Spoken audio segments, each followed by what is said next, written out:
Je suis Asso Benvenu Pedro, docteur de la parole et pasteur de CCMP, Communauté chrétienne Maison du Potier, à Montréal, Canada.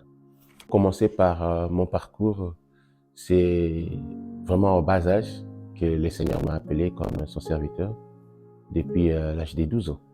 J'étais vraiment enfant. Et je me rappelle, ma toute première prédication dite comme prédicateur, c'était en 1986. Et je prêchais comme un prédicateur. Et je me rappelle de ce verset Jean 3,16. C'est quelque chose qui me remonte toujours à la mémoire. Et par là, j'ai continué et Dieu m'a bâti avec l'aide du Saint-Esprit. Et j'ai bâti des églises, au moins 5 églises dans mes actifs. Et celle-ci au Canada, aujourd'hui, est la 6e. Gloire soit rendue à l'Éternel. Et j'ai aidé les frères à grandir aussi dans la foi. Et communément, comme nous avons l'habitude de dire, fils, enfant spirituel, ou fils spirituel, moi je dirais mes frères, tel que la Bible dit. J'ai bâti mes frères au grand nombre, et je ne sais même pas énumérer. Gloire soit dans l'Éternel.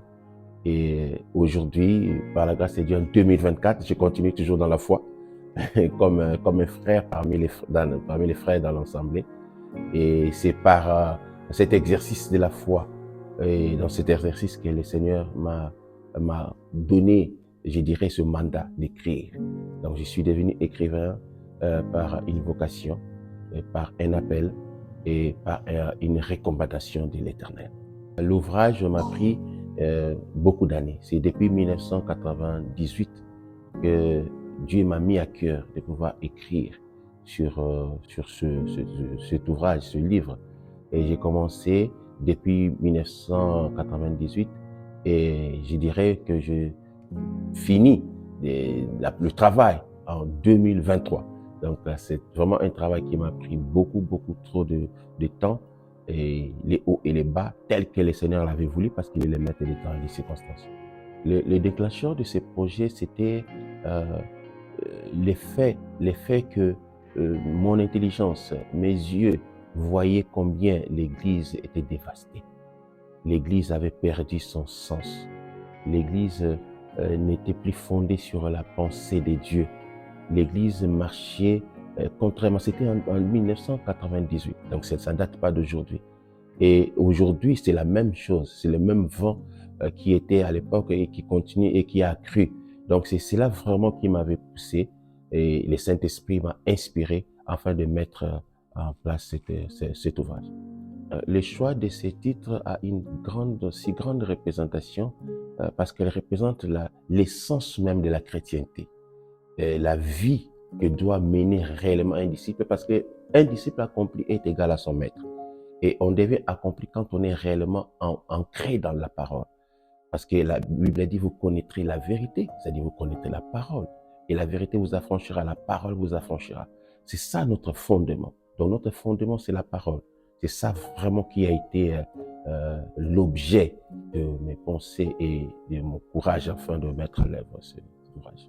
Le principal source d'inspiration dans ce domaine, c'est premièrement moi-même, en passant, je suis théologien de formation. J'ai appris, j'ai étudié la théologie, je suis gradué dans la théologie. Donc, j'ai appris et comment me conduire comme disciple. Et ça, c'est vraiment une source de base. Mais je dirais la première des sources, c'est le Saint-Esprit. Parce que peu importe ce qu'on peut prendre à l'école, si le Saint-Esprit ne vous amène pas dans la révélation, vous n'allez pas comprendre l'essence même de la pensée de Dieu. Donc, le Saint-Esprit est la première source, et la base, c'était ce que j'ai appris auprès de mes professeurs et mes enseignants. Oui, les principaux défis sont tellement énormes, je ne saurais pas énumérer, mais c'était vraiment pas facile. Comprenez que c'est depuis 1998 que j'ai commencé à écrire, et en 2023, par la grâce du Seigneur, que le livre a connu son jour. Donc, c'était les hauts et les bas, tant spirituels, physiques et matériels. J'ai vraiment été combattu au vrai, et gloire soit dans l'Éternel, j'ai surmonté parce qu'il a permis que l'œuvre soit là. Et c'est pas été facile, mais voilà, gloire à Dieu, c'est passé. Un particulier chapitre, oui, ça ne peut pas manquer, mais tous les livres m'ont donné un si grand travail. Il n'y a pas un chapitre que je n'ai pas pu travailler de vrai au fond. Donc, j'ai travaillé vraiment dans tous les chapitres. Mais le chapitre qui m'a fort marqué, c'est quand je parlais du Saint-Esprit, de la Christologie. Donc là, parce que ça, c'est vraiment la base même du fondement. Parce que nous sommes fondés par les fondements, nous sommes basés sur les fondements des apôtres, où Jésus-Christ est la pierre angulaire. Donc, quand je parlais de la Christologie, j'étais moi-même touché de comprendre qu'est-ce que représente Jésus-Christ dans la vie chrétienne et pour notre foi. Après l'avoir lu, ce que je souhaiterais, c'est que chacun de nous puisse tirer bénéfice de la vérité de Dieu. Parce que, comme il est écrit dans la Bible, vous connaîtrez la vérité et la vérité vous affranchira. J'aimerais que chaque frère et sœur, après la lecture, soit affranchi des limites posées par les humains, soit affranchi des limites posées par le malin, soit affranchi du mensonge, afin que la vérité puisse prôner. Parce que c'est la vérité et seule la vérité qui peut témoigner de nous que nous sommes enfants de Dieu. Les projets d'avenir, s'il y a d'autres ouvrages qui s'en viennent, effectivement, parce que tout au long de ce travail, pendant ces années, et Dieu m'a beaucoup inspiré. J'ai eu beaucoup d'inspiration. À chaque fois que j'écrivais, il y a un livre qui sortait. Donc, par la grâce de Dieu, j'ai au moins 7 ouvrages qui ne sont pas encore publiés, donc que je vais travailler avec l'aide du Saint-Esprit, afin que le travail soit fait et que dans peu de temps, nous ayons ces livres publiés ou à main, afin que la gloire soit rendue à Dieu. Que le Seigneur vous bénisse.